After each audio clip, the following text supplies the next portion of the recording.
The following is an exclusive presentation of News Radio KMAN, your home for K-State athletics. It's game time.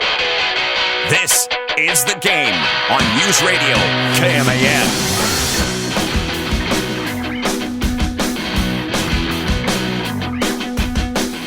In 7 minutes from right now, Owen will tell us who is winning the 2024 Heisman Trophy.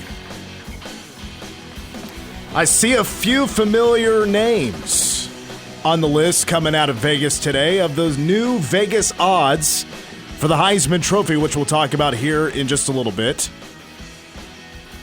Very excited for the second hour because coming on the show, the hitman himself, Brendan Hitman Housen, will be joining us at 5:25 to talk about that three-point shot he's got. It's a great nickname. Did you just make that up on the spot, or is that's were you not here for that show? I wasn't here, probably. His initials are BH. He's a sharpshooter. Yeah, it fits on multiple levels. I know you would understand. Yeah, I love that.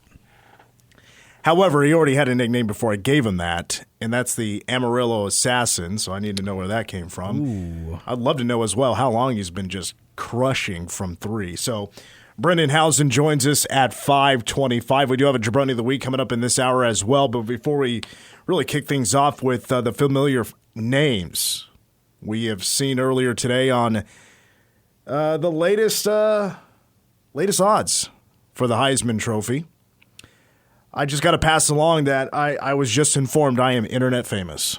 Really? I am internet famous, and that is because of the terrible picture I took of Bill Murray on Sunday. For those that don't know, and I'm sure everybody knows by now, but just in case you don't, famous Hollywood actor, Ghostbusters, Stripes, Caddyshack. Zombieland. Bill Murray showed up to the K-State baseball game on Sunday, and he snuck into the game. I clocked it right away, took a picture. I was like, this is a terrible picture, but I'm pretty sure it's Bill Murray. Anyway, it's being posted on websites all over the world. I'll tell you that I was very happy because I saw that photo. I didn't think it was that bad. Obviously, it wasn't a full face shot, but saw the red and blue on the hat, and I was like, man, there's no way. It was a Cubs hat. We're all good. I thought he was wearing the opposing colors, but he's just repping Chicago. I'm all for that. Yeah, because all of a sudden I got like 4 followers in 2 minutes. I was like, what is going on? They're waiting for the update. They're like, is it Bill Murray? Welcome to the game, Mitch Fortner and Owen Berg. This is show 2 of 15 without Troy as he continues his journey to Tampa, Florida, as his wife will be having some surgery done, and so he'll be gone for 3 weeks as she recovers. But very excited about today's show. Did want to lead off with what I saw earlier this morning because I was doing the morning show with Stephen Schaefer and Brandon Peebles, and just at one point, Stephen asked me about what I'm excited for about the next school year for K-State sports in 2024, the fall 2024. And, of course, I said K-State football. The hype around Avery Johnson with DJ Giddens and now that Dylan Edwards is on the team. A lot of guys returning on defense, of course. I could go on and on about that. That's do that just about every day. But, yeah, there's plenty of hype, guys. This is a top 20 team, at least. At least. In my heart, a top 20 team. Well, earlier today, I think it was DraftKings. DraftKings puts out its post-spring college football Heisman odds. And, guys, it's never too early to hype up the next college football season. I mean, my hype began as soon as that word got out that new college football video game is coming back. Yeah, I was like, we've been hyped for next season since, December. And we're waiting for that release in July. I'm going to play the hell out of it. I'm planning on taking a couple of vacation days. I don't blame you. Just to play it. Yeah. Because I'm going to create a player, of course, that's going to go win 4 Heisman trophies. Yeah, or maybe leave early for the NFL. I'm not sure yet. Are you going to go quarterback, you thinking? Are you going to go running back? Well, I'm thinking of going nose guard. Oh, Heisman it's nose. It's about time at least somebody from the defensive side of the football won the Heisman again. That is a power move. All right, so here's your top 10.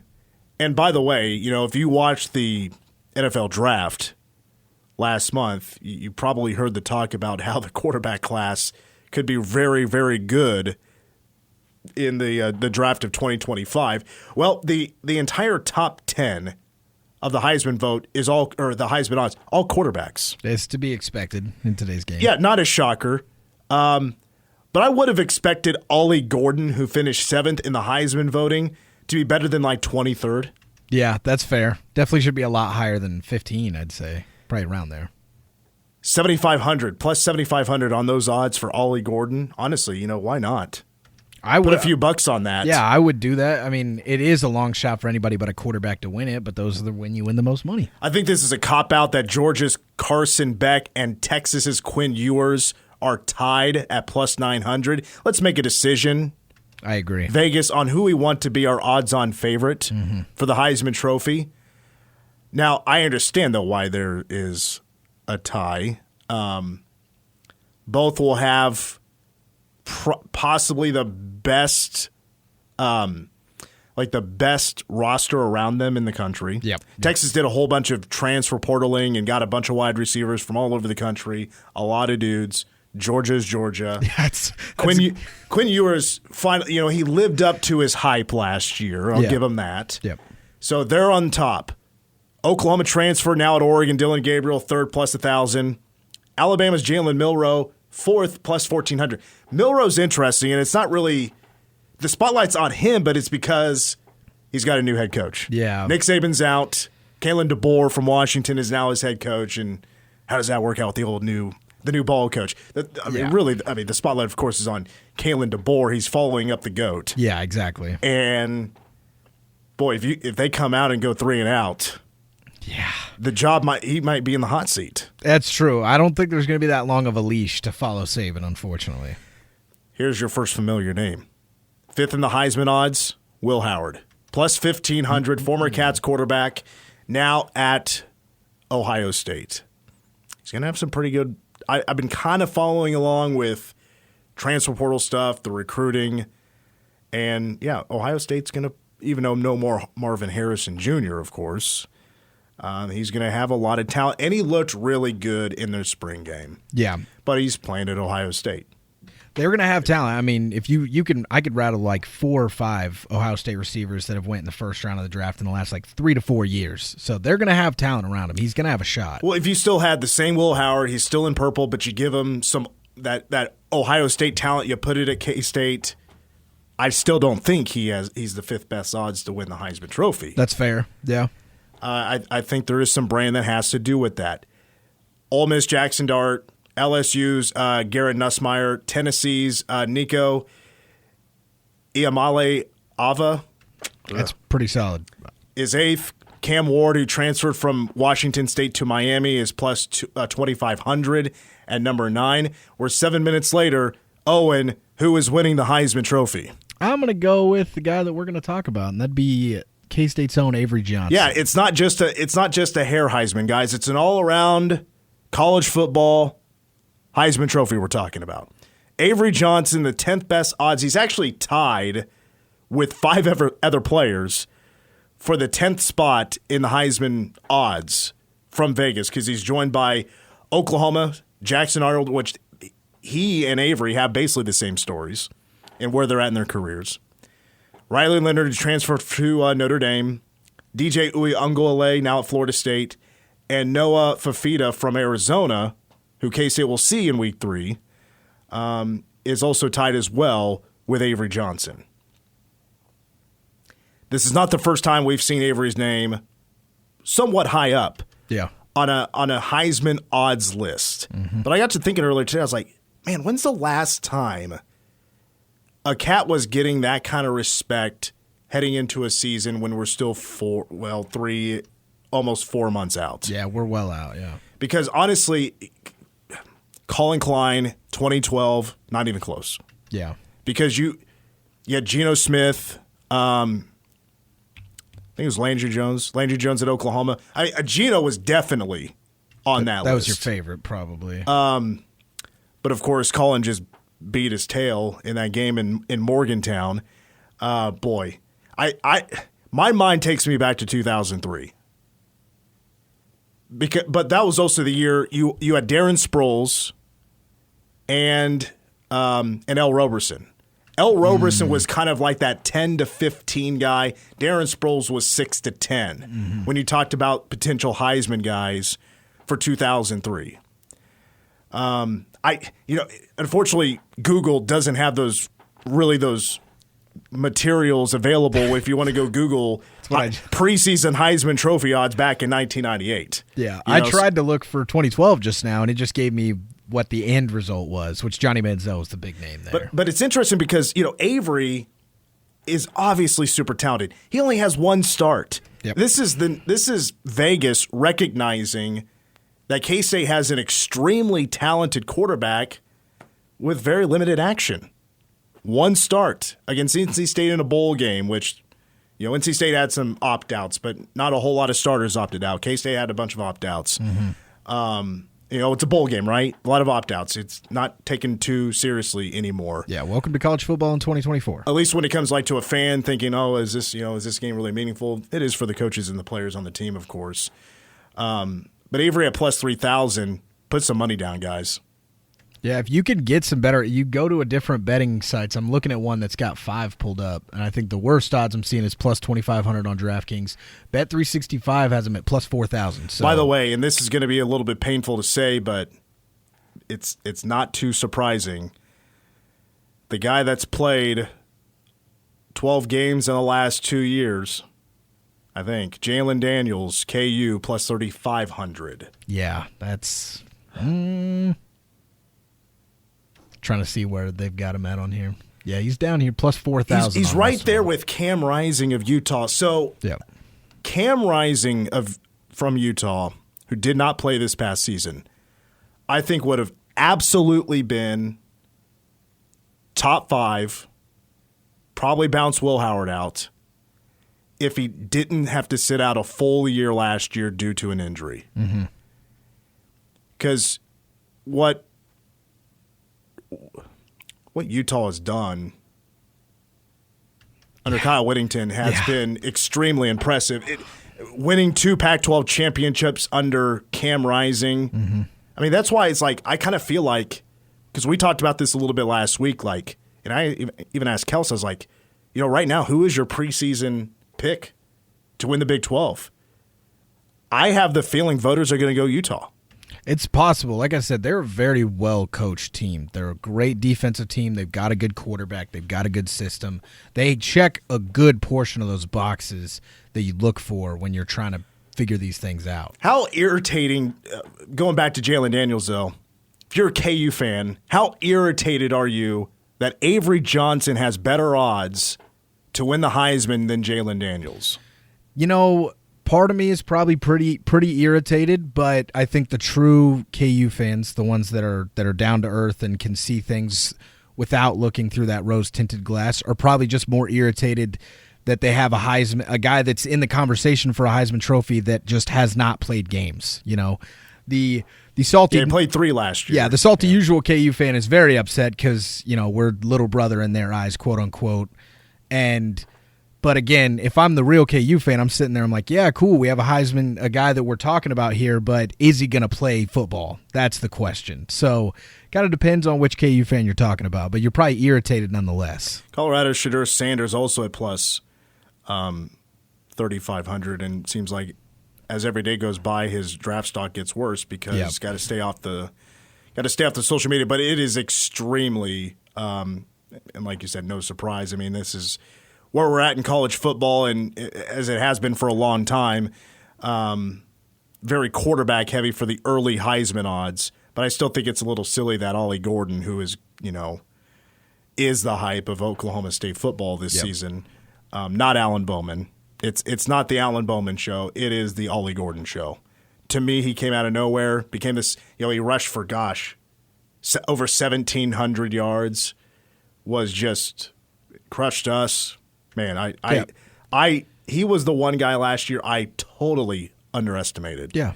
He's currently probably going into this year, I would go on a limb and say he's probably the best running back in college football. And you'd think that guy should have better odds going into this conversation. Well, that's why, Texas is going to be such a a favorite this year is because they have C.J. Baxter, who's going to be really good, replacing, what Texas has had the last couple of years, just these dominant running backs. C.J. Baxter is going to be really good, and he's up there in the Heisman odds as well. But dang it, Avery Johnson certainly getting recognized by Vegas as a stud. Yeah. As what we know he is going to be. They're taking early notice. Yeah. Do you think the hire of Matt Wells has anything to do with this, that they're bringing in a guy that has a very good reputation around quarterbacks? You think this is a... maybe. I don't know exactly how Vegas figures this all out, because all these quarterbacks have different stories, talent around them, great coaching. Yeah, different teams for them too. Avery does have, with the addition of Dylan Edwards, plus like Jace Brown, Avery has two guys that he is just so close with, of course, longer with Dylan Edwards, but I think the relationship with Jace Brown grew through K-State. It was roommates, and they really know each other. They have chemistry, and Dylan Edwards, they go back to the sandbox. They know each other really well. You're going back to Pop Warner days. This is like just talent around him that's super young, but also comfortable with Avery. They're like just always on the same page. That's why I like, really. And by the way, DJ Giddens is going to run for a ton of yards.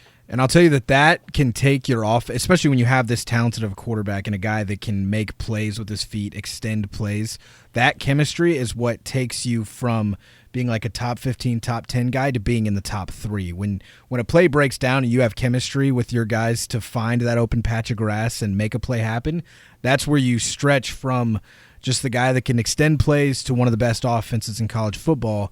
And it's something that I think will benefit them a lot if they can continue to make that chemistry happen. Let's go and take a break. When we come back, we still to come, actually, Jabroni of the Week. Plus, when we come back, there's a former Wildcat that caught us a major stray during the Tom Brady roast. That's coming up next.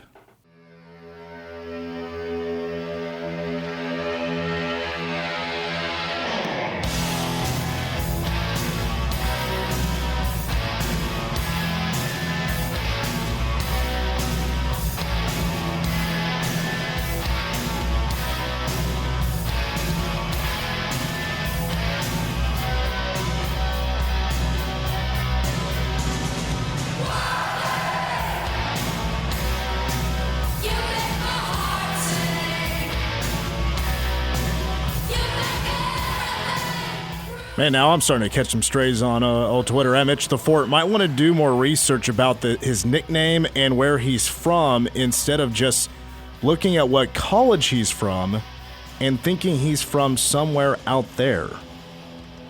I'm confused. I'm a little confused by that. Where'd you get the info for Amarillo Assassin? Is that something he told you? So, no, the Amarillo, Brendan Housen, I'm sure that's what that tweet is about, which... I'm going to think about this tweet all night. I'm not used to this hate mail. That's what happens when you blow up online. You get got that heat. Got some heat going. So I gave Brendan Housen the nickname Brendan Hitman Housen before I saw that he had a nickname, the Amarillo Assassin. I knew the whole time he was from Amarillo, Texas.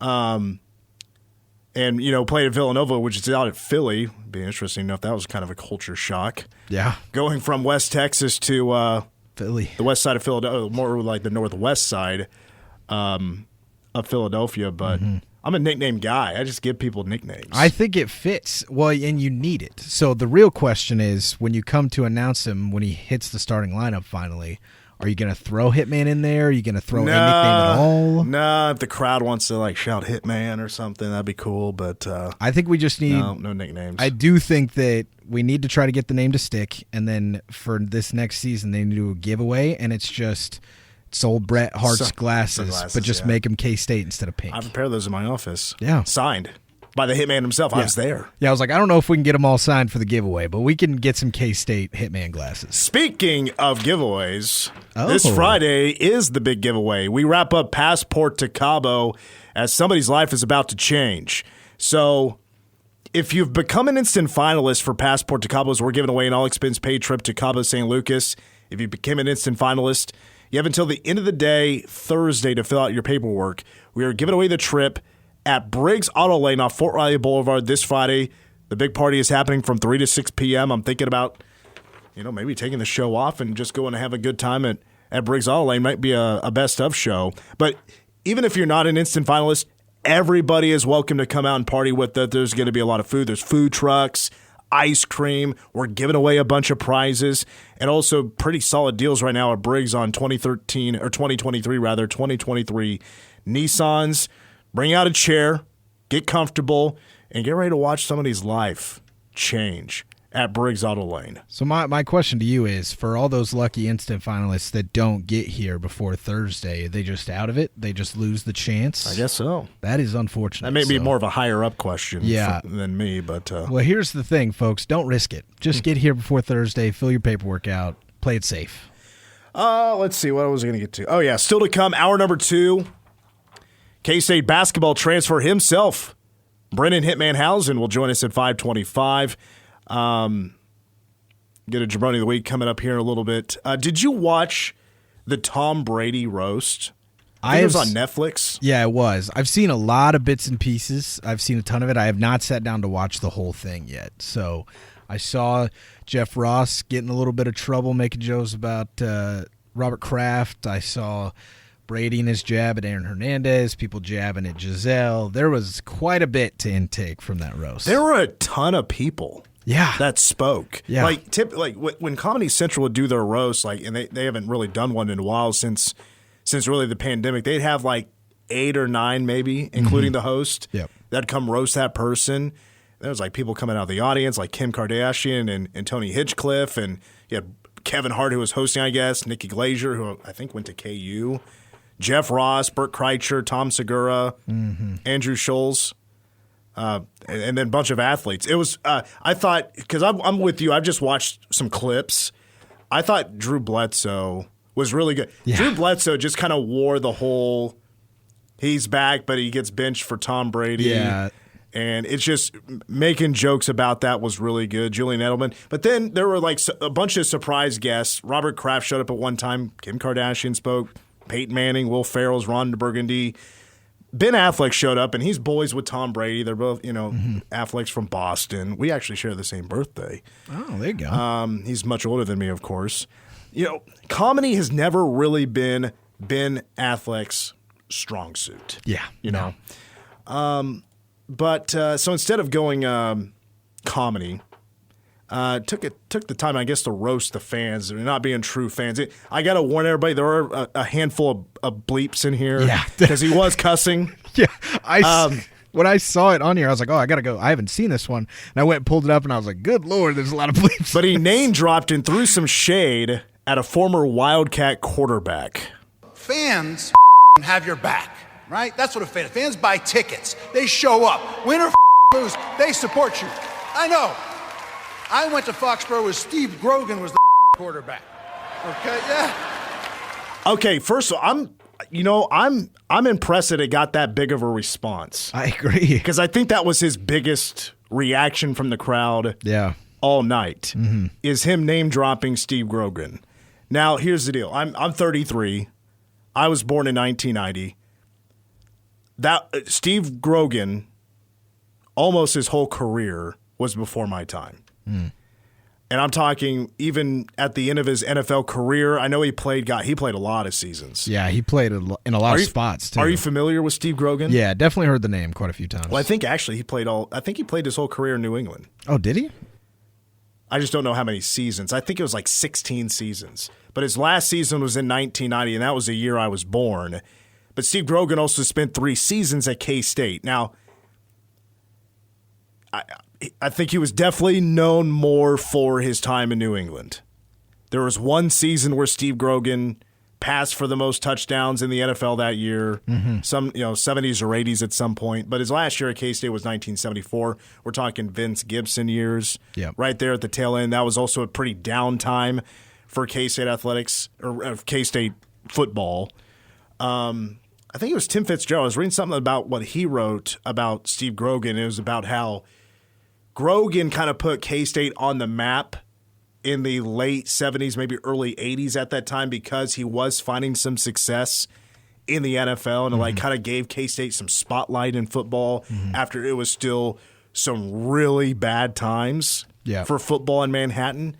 But I mean, hey, if you're listening to the show and you remember the Steve Grogan days, 537-1350, feel free to call in and tell us what you remember about the Steve Grogan days, because I was not around for that, so I can only speak on what I've learned about him. Yeah, Grogan did play his whole career in New England. I was thinking of Steve DeBerg. That's who came to my mind, the journeyman himself.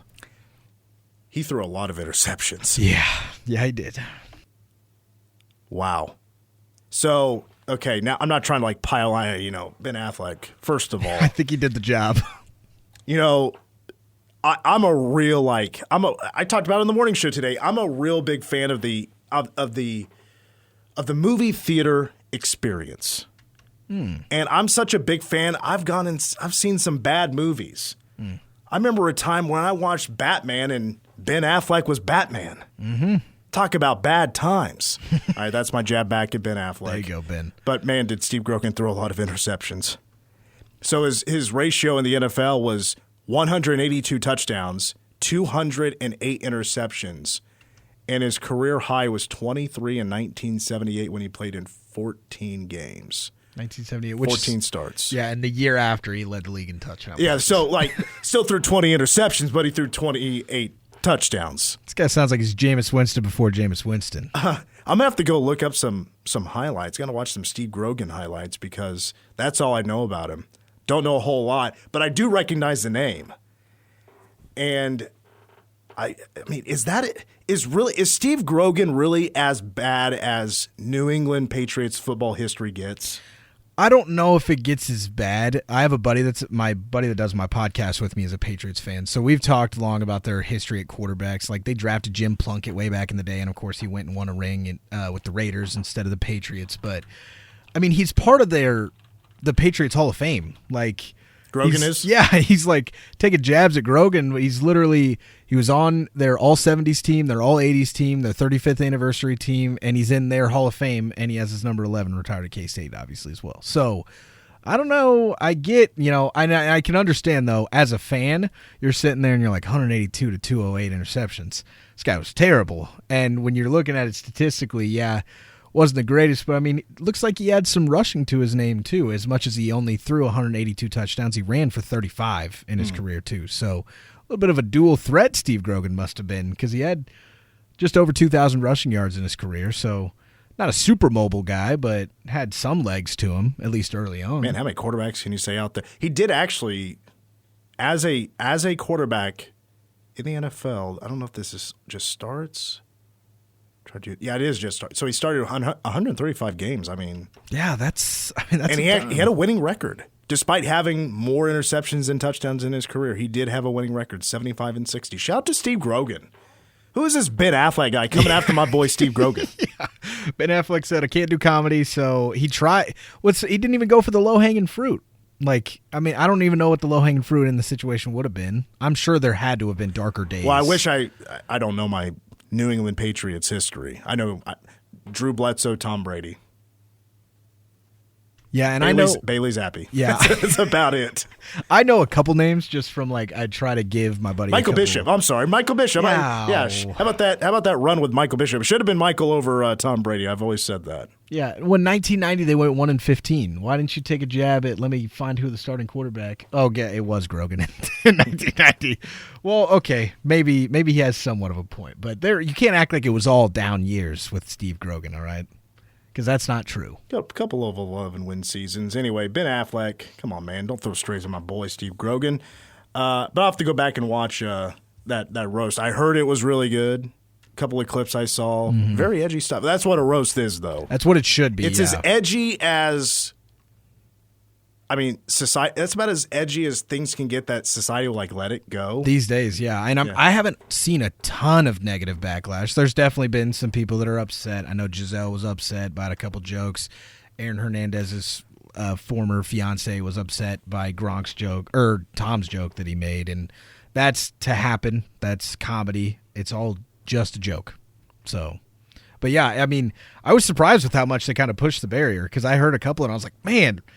I feel like I'm back in 2017. Why people are getting away with this? I was going to try to find a couple of clips to play on the show just to kind of paint the picture of what was happening. There's none of it I could play. Yeah, none of it. Not at all. There's some pretty filthy stuff in it. Like in the Aaron Hernandez stuff, like Aaron Hernandez hung himself right in prison. Mm-hmm. He killed himself, and there's a lot of jokes. And I was like, I don't think I could play this stuff. No, yeah, it is a different day and age. Like this, I mean, the roast just felt like it happened probably 5 to 10 years ago. You put this on Comedy Central 10 years ago, I'm like, oh, it's just another roast of Comedy Central. It fits in with the crowd. It's so much different now with where we're at in the world. A lot of things have changed. We're all sitting here, we're like, wow, man, they're letting them get away with this. I guess that's why it was on Netflix and not on cable TV. So, all right, let's take a timeout. When we come back, Jabroni of the Week. We'll crown our next Jabroni next. Know your role and shut your mouth, you jabroni! You jabronis hit the jackpot. That Hollywood blonde jabroni, Hulk Hogan. Al? Is this Jabroni's name? Jabroni of the Week. I'm surprised Ben Affleck didn't say something to the fans like, real fans don't go out the parking lot in halftime to drink Busch Lights. Something. I'm joking. Kind of. Yeah, I was like, wait for it. Kind of. Everybody knows where I stand on that whole thing. All right, Jabroni of the Week time. I may have to throw some breaking news in here. Just seeing this, it was reported less than an hour ago. Popped up on my Twitter feed just a few seconds ago. So, not good. I think it's the same thing I just saw, but I didn't want to say it because I wasn't trusting my source. So here's the headline: Kansas City Chiefs wide receiver Rashee Rice is now under investigation for allegedly hitting a photographer at a club in Dallas early Monday. And if you don't know, last month turned himself in connection. His involvement in a multi-vehicle crash in Dallas where he was allegedly racing, got up to some very high speeds, caused an accident. Now he's got a couple of felonies hanging over his head, a bunch of misdemeanors, fines, and probably lawsuits. And suspensions to boot. And possibly, a decently long suspension probably coming from the NFL. Yep. Now, again, we can only take this too far because this is still under investigation. But now Rashee Rice has potentially found himself in some more hot water. Yeah, that's not what you want to hear at all. If in general, not even just Chiefs fans, just in general, for a young man who's made it in the NFL and had a great rookie season and has already found himself in some hot water to then now double down and find himself in different hot waters is just not what you want to see at all. All right, let's get to some jabronis. We'll start with my 3 dishonorable mentions, and we'll culminate with my official jabroni of the week. First dishonorable mention, we're going to go with Auburn freshman linebacker Jamonte Waller. He's going to be a freshman this fall for the Auburn Tigers. Now, he's already enrolled at Auburn, but he decided a few days ago to go back to his high school because he, with his friends, wanted to pull off a senior prank. Now, we don't know a whole lot of details about this, but the senior prank did lead up to about 21 students being arrested for allegedly flooding the gym and stealing a school bus. Oh, my God. What are you doing? Of course, everything's still under investigation, so this is all alleged. But I saw some pictures. There was a flooded gym. There definitely was a flooded gym. That is something else, I would say. So a prank gone wrong, says Sheriff David Allison. I don't know if I'd still consider that a prank. That's property damage in Grand Theft Auto is what I'm hearing. So my next dishonorable mention is going to go to NFL Commissioner Roger Goodell. You could put him on every week if you wanted to. Maybe. What you got this week? For most NFL fans, he's Jabroni. He's for life. Yeah, Jabroni for life. So the University of Houston, this was last year, they debuted the Love Ya Blue uniforms, which they look a lot like the old, like the baby blue, sky blue Houston Oilers uniforms. But it was definitely the Houston touch. Didn't have the old, oil rig on the side of the helmet. It just said it had Houston in cursive. But the thing is, the NFL sent Houston a cease and desist letter to not use that look. Houston told Roger Goodell to kick rocks. That's what they should do. They're going to do it anyway. I agree. Because, hey, Roger, guess what? We are Houston. We're a college located in Houston. What team wears these jerseys at the NFL level. So, but here's what Houston is saying. They're like, look, NFL, the stripes on the sleeves are way different. We're not using the Oilers logo. And by the way, it's a different shade of blue, technically. Yeah. It looks very similar, but apparently it's a different shade of blue. So should have done your research, NFL. Yeah, guess what, Roger? The Tennessee Titans wear those at the league anyways. So, yeah, that just doubles down on Houston being upset that they can't wear them. All right, my last dishonorable mention. I'm going to go with NASCAR driver Chris Buescher. I had to ask about that name earlier because I'm not a great follower of NASCAR. But they just had a race in Kansas City. It was the Advent Health 400. So Kyle Larson won the race. Turns out it was the closest finish in NASCAR history. I saw that, yeah. So Kyle Larson beat Chris Buescher by .001 seconds. That's insane. I think it was That's just as close as it gets. Yeah. The bumper on his car sticks out further than the other car, and that's what won him the race. As soon as you run out of numbers after the dot on the timer, on the old stopwatch, it's as close as it gets. Yeah. It doesn't get any closer than that. But I'm also like, how can you eyeball that? Like, No. I don't know if they have technology. Because they first announced at the race that Chris Buescher won, and his people, his pit crew, they're all celebrating. There's water and beverages going over the place. And then at some point they said, oh, sorry, we messed up. It was Kyle Larson. But it was really close, we swear. Wait, so how does he get the dishonorable mention here? Well, because Chris Buescher thought he had won, but he lost by .001. I'm giving it to NASCAR for announcing it that early. Makes it better. And goofing him. Makes it better. All right, my last, this is my Jabroni of the week. I don't know the whole story, but I think, let's just give you the details here. Milwaukee Bucks star Patrick Beverley got into a heated altercation with a fan during the team's elimination game against the Pacers. They lost and they're out. Yep. This was Thursday night. So TNT cameras caught a very frustrated Pat Bev. He threw a basketball into the face of a woman sitting behind the bench. And then somebody behind the bench actually just kind of lobbed the ball back to him. I don't think at that moment people had really realized what happened. Yeah. So the fan throws it kind of back to Beverly, takes the ball and throws it at her again. Yeah. And basically what all he said was that, so he defended his actions on social media. He was claiming the fans were bothering the team all night. I guess he had enough. The thing is, I don't know if this person said something, but when you throw the ball twice, that is going to lead to a pretty big suspension and a fine, I would imagine. Yeah, welcome to professional sports. They bother your team sometimes. Imagine Ben Affleck sitting right behind your bench. It's probably pretty annoying, but as long as there's no comments that are crossing the line or racial or anything, and even then, you still can't throw a ball at a fan. You have to get that fan removed and barred from games, and there's a process there. But, yeah, and what he did at the post-game interview after was I don't know if it was just as bad, but it was just as embarrassing for sure.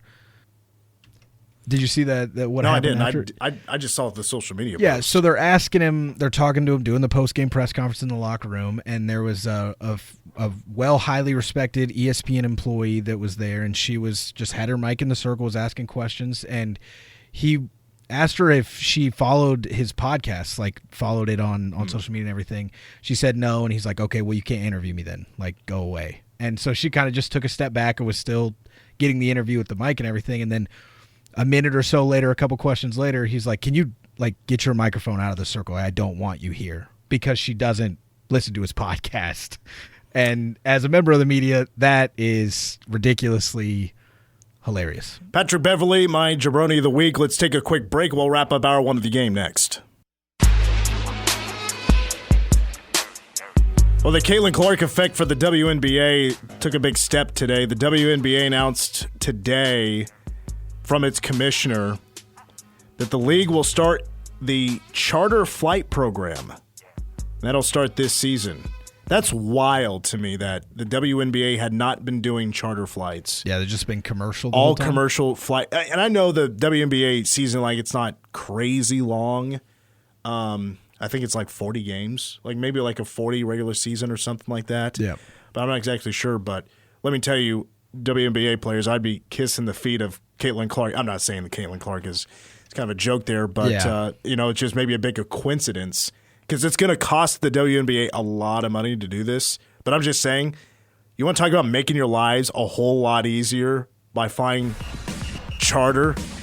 Like, that's my dream. Yeah, just to be able to charter I mean, in. there's only a few K-State teams that get to do that. I had not been on one of those teams yet to fly charter. I'd like to experience that one time because I hear there's some pretty solid benefits. Wyatt was telling me, like, when he flew with the Royals, there was, like, food galore. I'm like, that's what I want. You're just making me jealous. I just want to be pampered for a couple of hours while I'm flying in the air. All right, hour 2 of the game coming up, guys, at 5:25. We will speak with the hitman himself. Brennan Housen will join us. Hour 2. And local news coming up next.